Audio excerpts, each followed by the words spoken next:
Good afternoon, everybody. Welcome back to Walking Johnny's podcast, Season 2. Please welcome to another special guest who was participating in BSU Women's Basketball coach, Bridget Casey. Thank you. Thank you for having me, Johnny. You're welcome, Miss Casey. How are you doing today? I am doing great. The sun is shining. There's no more rain anywhere in the near future, so it's a great spring day, and I'm very happy to be here. Me too. And thank you for participating for my episode's podcast, and it's sunny outside. It is. Ready to get started? I for am your ready. questions? Fire away. Did you see a ghost at the Baltimore's hotel when you played Johns Hopkins? Okay, so the story here, Johnny, is our team won the conference championship, and we went down for an NCAA game down at Johns Hopkins University. And Johns Hopkins puts all the teams up in a host hotel, and the hotel they put us up in was called the Lord Baltimore Hotel. Lord. And this hotel was said to be haunted. I did not believe it. I did not see any ghosts. I did not see any crazy things in my room, but there are some of my players and one of my assistant coaches who felt the presence of some ghosts. And when we were done, the last night we were there, the players actually went on a ghost tour. They had ghost tours at the hotel. So there was a little bit of truth to what everyone was saying, but I did not personally see or witness any ghost-like things. But There's no such thing as ghosts, so nobody believes that. well, that's so according to my team, there is. So I'll have to. I don't like ghosts. It's really spooky. So Yeah, no. and I don't. And you're right. So spooky is just for Halloween and fall semester only because right now it's spring. Yeah. And again, vampires and ghosts only melted from the sunlight. Yeah. But by the evening, it's going back and forth. Yep. And my next question is for you, Miss Yep. Casey. What interested you became a women's basketball coach in BSU?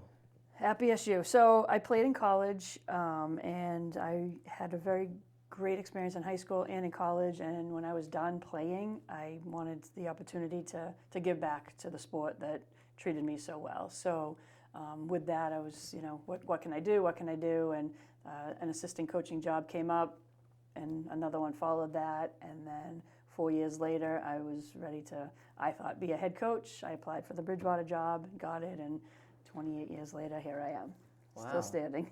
28 years ago. Yeah, Congratulations, Miss Thank you. Casey. thank you. And that's how you became accomplishment as women's basketball coach. Yeah, and it successful. didn't happen overnight. It took some. There was some years there that there was definitely some highs and lows. Certainly, when you win championships, they all seem kind of high, but there was a lot of work that a lot of my players put in over the years, and my coaching staff has changed over the 28 years. So we, as a team, we kind of find what works for that team at that particular time, and then we just do our best to see if we can come out on top. Yes, a top ahead of the game. Just like me, when I do my homework assignments or the Excel checking meeting, everybody told me the same word. I'm ahead of the game. It's important to stay ahead of the game. You Yeah. don't want to be chasing. You don't want to be crawling up from behind and always chasing. That's correct. And did you play basketball when you was in college and high school? High school, yes. College, yes. I went to Bryant. It was Bryant College. Now it's Bryant University. Back in the day, I played both basketball and softball there, so I was a two-sport athlete. Loved my time there. And like I said, all the positive experiences I had led me to want to go down that coaching trail. So I have to attribute my coaches in high school and in college to be a part of why I am here today. I don't play sports when I was in high school and college. I only do singing and drawings. Mm-hmm. So I love to sing, and I'm a fan of Linkin Park. And then drawing is important for me because I love to draw about Transformers, anything, and that's my hobby. So that's how I started when I was in high school, and now I'm here to get to know each other after we first met. And I've seen your drawings, and you do some really, really nice Nike and Jordan sneakers. I've seen firsthand what your work is, and you do a good job. Thank you, Miss Casey. And what position did you play after you became a women's basketball coach? So while I was playing, I was a point guard and a shooting guard. shooting guard. Shooting guard. So I was able to handle the ball a little bit, and then when I had a teammate that could handle, she could pass to me, and I could shoot a lot of threes, and that's what I like to do. Hmm. So is shooting guard means like a referee pass the ball, who's the playing soccer ball or anything? So yeah, so whoever like has the ball in their hand and makes the pass to the next player on the court, and that player catches and shoots it, kind of like it's like a Steph Curry for the Warriors, someone that always likes to shoot, or Jason Tatum, somebody that like receives the ball from someone else and then gets that shot up. That was me. I'm happy for you. You're Thank part. you. You're part of all this. You're a sports fan, and you're an active person. But I'm not an active person, so it no way is perfect. You know I what I think mean? you're pretty active. I see you across campus. I see you at multiple events. Yeah, like I've seen your LinkedIn Park, your dance moves and your videos. I've seen you get around. Yes. You do a good job. yes, Miss Casey. Like I'm an active person about music, dancing, but I'm not an active person as an athlete. I'm not a fan of athlete and go out to work the gym That's sometimes. okay. So yeah, That's all right. But you take an archery class, right? archery class. Yep, I See, learned about that's- how to yeah. aim arrows, and I got a bullseye yesterday. There you go. See, that's athletic related. So Yeah, good job. thank you. What is your startling lineup with any WNBA player? Oh, so I get to pick any WNBA players? Yep. Past and all right. So obviously, just coming off of the WNBA draft, I'm going to have to go with Paige Beckers as the new and upcoming guard that's going to storm the league this year. Obviously, last year was Caitlin Clark, and she kind of brought the WNBA to the level that it's at now, and kind of got that back up and going. And I'm going to have to go heavy on the Yukon here, and we got players like Maya Moore, we got Diana Taurasi, we got Sue Bird, we got a lot of Brianna Stewart. Then you got some Tennessee players in there, and Candace Parker, Aaliyah Boston from South Carolina. You got a lot of heavy hitters out there, so it's hard for me to just choose 5. But if I would have put 5, the majority would be them from former Yukon players. I know some people too on campus that you mentioned similar. Caitlin Clark. I know Caitlin Clark. She had a class with me last semester. I took 2D class. And I know Kylie Grassi. I know somebody I know of. Lacrosse team, basketball, any sports team. I know some of it. Yeah, you do. You're a good supporter of all of especially the women's sports, and I like that. I like to see that. Thank you so much, Miss Casey. How nice of you as a compliment and comments about me. Yeah, of course, of course.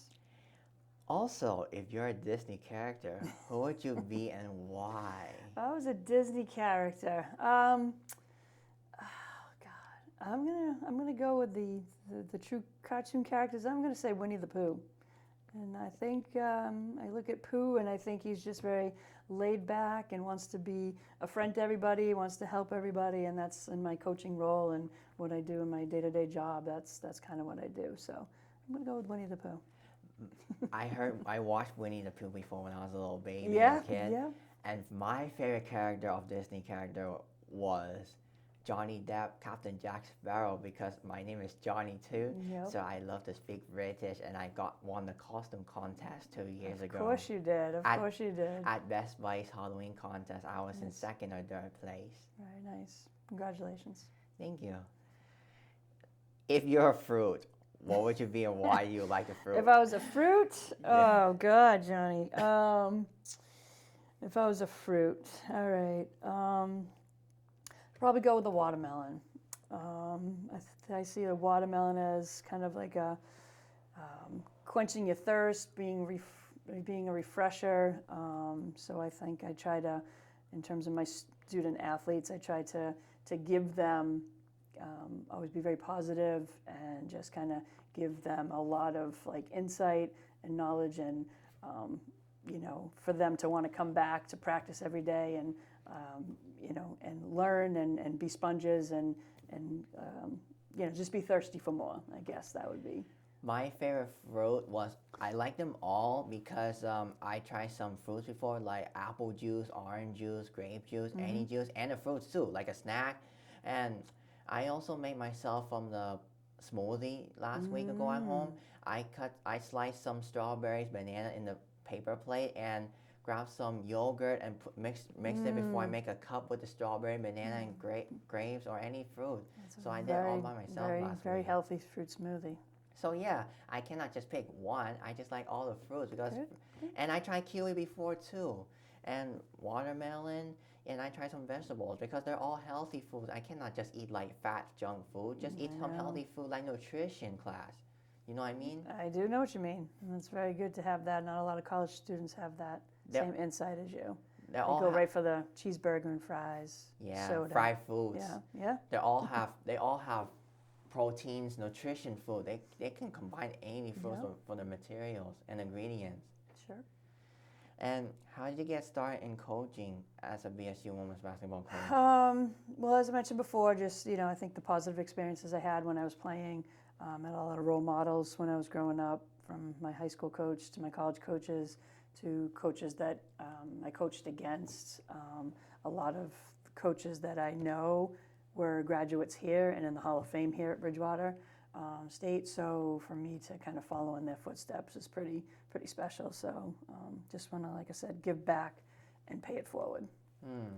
That makes sense. Like you want to become a successor, like successful, and yeah. And I agree with you, Miss Casey. And thank you for sharing with me about your experience of the BSU women's basketball coach and how you supported those teams that you're proud of. Yep. And who are some of your top players you had? I can't. Is this going to be recorded? Because, if I miss somebody. So like I said, I've been doing this for 28 years. And every year I have anywhere from like 12 probably to 16, 17 players on my roster. Yeah. Some of them stay for 4 years, some of them 3, some of them transfer in. Some of them could be a one and done. But for the most part, I retain them for 4 years, which is special. So to pick out just a few, I don't think I can just pick out a few, but I'm going to obviously go to this year's class here, and Kylie Grassi, and I know you know Kylie. Yes. Very, very successful. She was 3 times in a row MassCAC Player of the Year. So to lose her to graduation and to what she's done for the program over the last 4 years is going to be hard to fill. Yeah. For sure. Others that played with her, Kylie Grassi, obviously a senior, a grad student that's leaving this year. Ari, Jess, Jordan, and Aaron, just to name the seniors that are here. But even before them, like 5 years ago, I've had players like my assistant coach Chanel Melton played for me. Very good 4-year player. She had some teammates at the time, Vanessa. Before that time was Monica, Corey Cudahy, Shelly DePina. Like I could name Brittany Chaperone.